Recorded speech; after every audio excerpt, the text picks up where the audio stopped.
Welcome back. Thanks for joining me today. Before I get started, please don't forget to like, subscribe, hit that notification bell, and this small channel could really use your help if you decided to share it as well.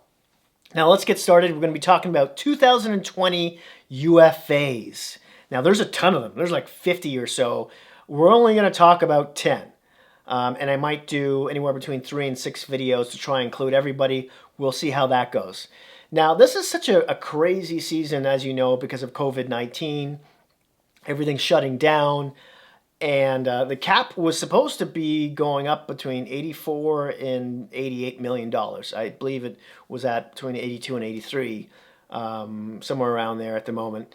But it might not go up at all, or go up very little, or maybe it'll go down slightly. Maybe it'll be a luxury tax. Who knows? It's upside down world. That's what I'm trying to say. So, in essence, this could be a buyer's market because there's only a handful of teams who have somewhat reasonable cap space in order to sign these players to a raise. So I could see a lot of team-friendly contracts being signed. Not just that, but only for one season, because players might want to take another swing at the bat in 2021 to try and make some more money. The thing is, in 2021, in that UFA season, the U.S. NHL TV deal will be up after next season too. So you could go from not having a stagnant cap to it going up maybe up to like $10 million. Something crazy like that. Unimaginable, isn't it? But the point is that it could still be a buyer's market. Because if all these players sign sweetheart deals to 1 year, they'll just add to an even bigger UFA market in 2021. Just boom. Yeah, it's going to be fun. I can't wait. Let's get started, shall we? Now, all the ages I mentioned will be as July 1st, just so you know. Starting off with number 1, Arizona Coyotes left winger Taylor Hall, who can also play center. He's 28 years old. He's coming off a $6 million contract. He was traded over from the New Jersey Devils halfway through the season.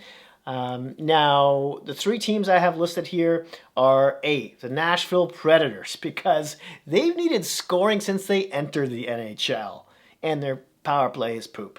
The Dallas Stars, they went out and tried to get some offense in the offseason, like Joe Pavelski, who didn't really do anything or do much for them.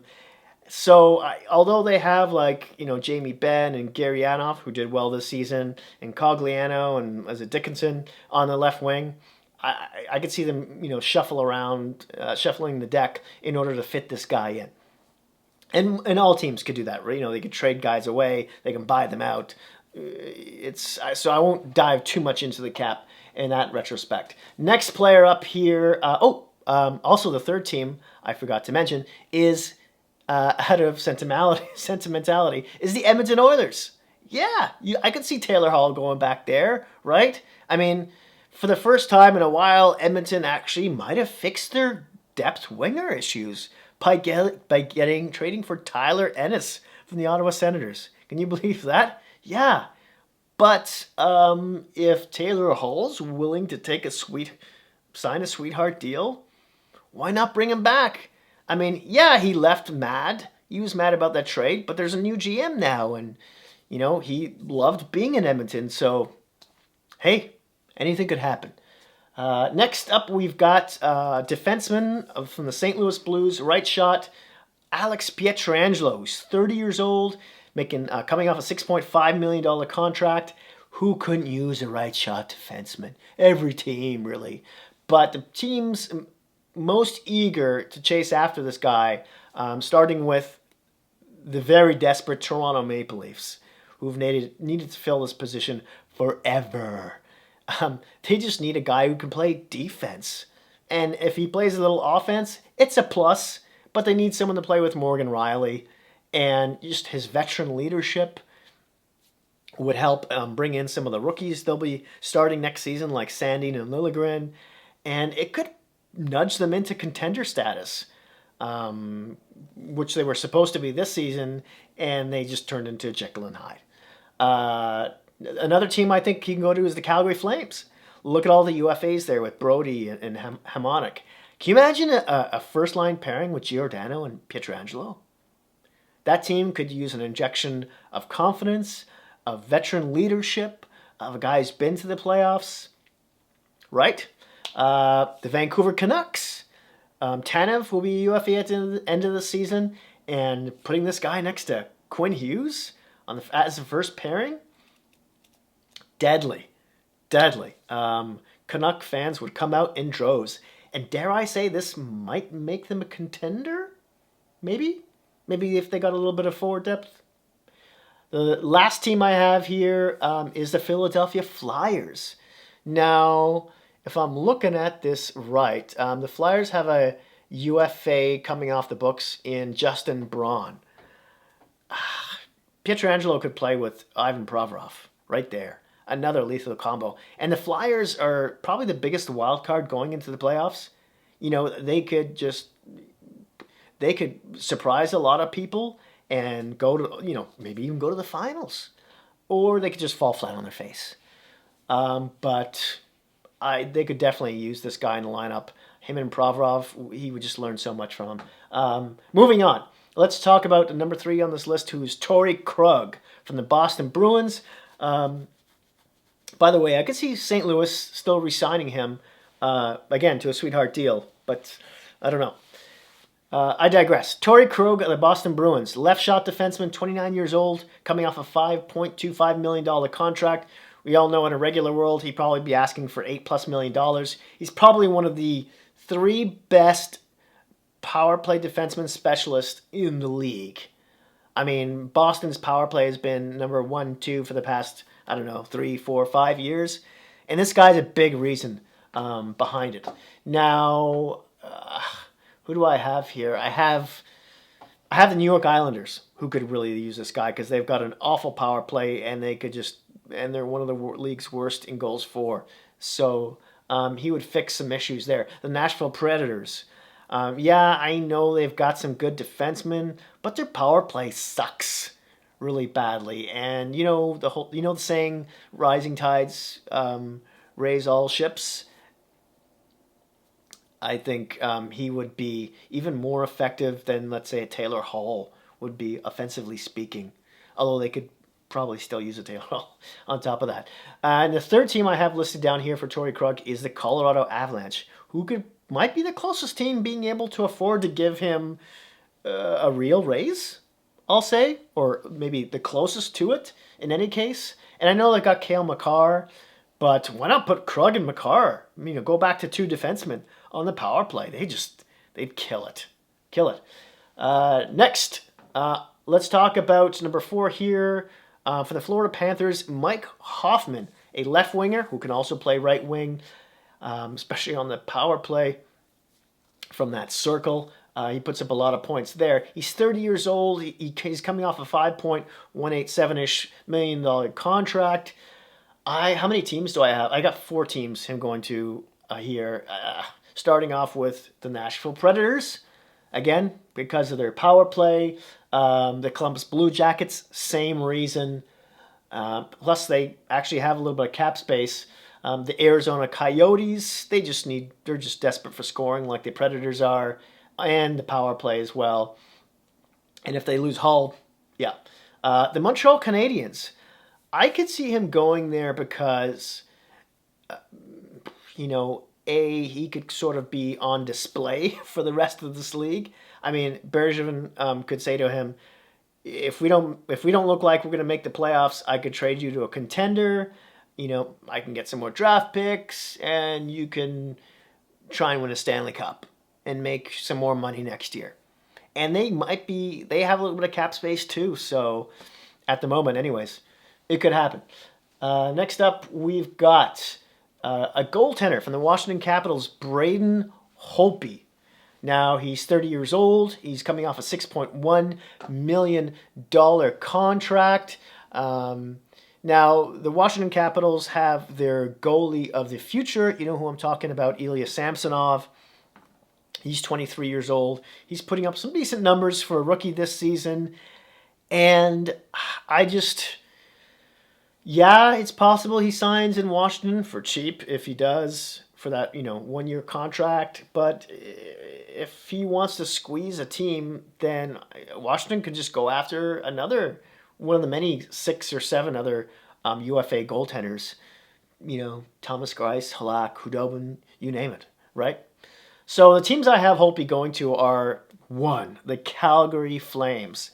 I think they were number one on this list. I know they got Riddick, but that team just needs confidence. Riddick can learn a lot from this guy, and although Holtby hasn't had good numbers the past few seasons, including this one, he's a killer in the playoffs, which is what they need. Second team I have here is the Vancouver Canucks. If they don't sign Markstrom, he could be an option. I also have the San Jose Sharks because, yee, Aaron Dell is going to be a UFA at the end of the season, and although I think he had like a 907 save percentage, that was much better than Jones, who's just lost his way the past couple seasons. What happened to that guy?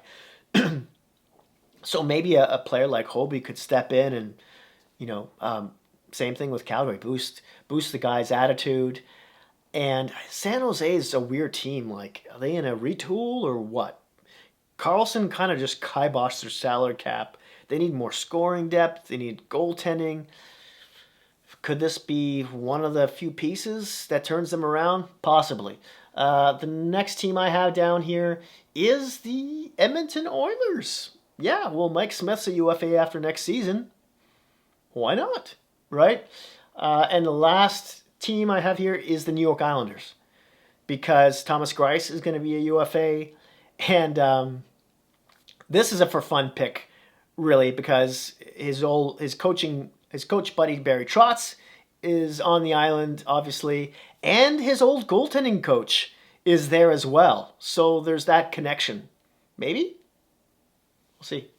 Next player I got here is a defenseman, a right shot in the name of Tyson Barrie, presently of the Toronto Maple Leafs. He came over last year and traded with the Colorado Avalanche. He's 28 years old, coming off a $5.5 million contract. He's having a bit of a poopy season, to be honest. Still not bad. I think he's around 37 or so points, but nowhere near his, 59-ish, 60 points that he's been putting up for 3 seasons in a row. And who could use him? Pittsburgh Penguins. Justin Schultz is a UFA. Pittsburgh could use a little bit of a help on the power play too, and he's great from that one-timing spot in the left circle. Then there's the St. Louis Blues if they lose Pietrangelo. And then there's the Winnipeg Jets, who are desperate need of defensemen, period, really. And they've got Neil Pionk on the number 1 power play. Yeah. Next player we have here is a goaltender. And we're talking about the Vegas Golden Knights' Robin Lehner, who's 28 years old. Is coming off a $5 million contract. Could Vegas re-sign him? I mean, right now they probably have the best goaltending tandem in the league. Again, it's a cap issue, but if they could, I bet you they would. They probably split the starts. Fleury's really need that. He's getting older. It's taxing on the way he plays, which is a bit reactionary and crazy, to be honest. But hey, he gets results, right? If he could split 41 games apiece, I think it would really benefit that team. But Anyway, let's get into the 4 teams I've got mentioned here. San Jose Sharks, same reason I mentioned before. The Edmonton Oilers, ditto. The Nashville Predators. Now, yeah, Saros and Rinne are both signed for the following season. Rinne, I think it will be a UFA in 2021. But their goaltending just stank this season. And on a team like that, I don't know. If they could get him, I know Leonard's looking for a multi-year contract, but yeah, so are the rest of these players that probably won't get that in this coming weird offseason, right? So, and last team I have here is Carolina Hurricanes. Because back when Mrazek and Reimer both got hurt in that Toronto Maple Leaf games, in that Toronto Maple Leaf game in which they lost to the Zamboni driver, which I cry about still every night. They were looking hard at Leonard. And hell, they've got scoring finally now. They've got one of the best the best defense in the league. I could see them shuffling the deck for this guy. Next up, we've got a forward from the Florida Panthers, Evgeny Dadonov, a right winger who can also play left wing, especially on the power play. He's 31 years old. He's coming off a $4 million contract. He's only been in the league for a few seasons. He was played in the KHL for a long time, but he's been a staple on that number one line in Florida. But it's his age, right? Could Florida re-sign him? I think there's a possibility, maybe 40% chance. But here are the four other teams I think he could go to. The Dallas Stars, for reasons I've already stipulated. The San Jose Sharks. They just need offense, really. The New York Islanders, ditto. And the Nashville Predators. Next, we've got another goaltender, second last on the list here. We're almost done. Is from the New York Islanders, Thomas Greiss.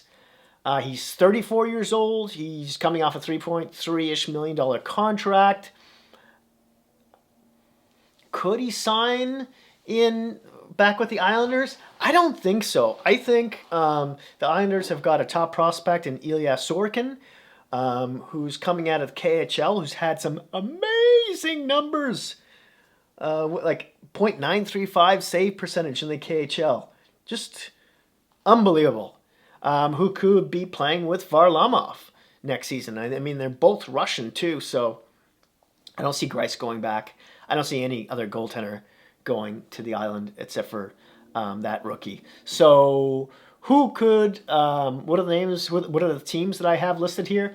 The Detroit Red Wings. Howard is done after the season. He'll be a UFA, and I think he's done in the league too. So they'll need a goaltender. The Chicago Blackhawks will have no goaltender either because not only did they trade Leonard, but Crawford will be a UFA as well. The San Jose Sharks, ditto, see above. The Ottawa Senators, Greg Anderson will be a UFA at the end of this season. I don't know if they'll resign him at his advanced age. The Boston Bruins, if they lose Halak, if they don't resign him, he'll be UFA as well. Maybe Greiss will sign for a reasonable amount. Greiss, don't forget, has had some pretty decent numbers the past couple of seasons. And the last team I have here who could sign Greiss is the Dallas Stars, if they don't re-sign Hudobin, who's been great with them. I don't see any reason why they wouldn't. Again, it's a money issue, but it's an option, right? And the last player on this list, number 10 here, is Mikael Granlund of the Nashville Predators. Left winger who can play center, smallish guy, around 5'10". He's 28 years old, coming off a $5.75 million contract. Is it possible Nashville could re-sign this guy? Yeah. I think he's had around 17 goals this season. On the right team, he could probably pop 25-ish, possibly. But the other teams I have who could be interested in this guy are the Pittsburgh Penguins. I got 4 teams here who are always looking for depth players. He could be sort of replace Patrick Marleau there on the second line next to Malkin. Of course, Marleau will be a UFA next season. I've also got the Florida Panthers down here, who he could replace Mike Hoffman, who could be leaving. I also have the Montreal Canadiens, who he fits in size-wise perfectly with them, and they don't really have much on the left side. I think Granlund has more goals than any other left-shot defenseman at the moment, if I'm not mistaken. And the last team I have down here are the Dallas Stars, for reasons I've already mentioned as well. There you have it. That's it. That's all. Thank you so much for watching. Please hit that like button if you like this video. Smash that subscribe button. Hit that notification bell so you'll be alerted when my next video will be coming out. And please don't forget to share. I would love to hear your comments down below. As always, thanks again. I'll see you soon.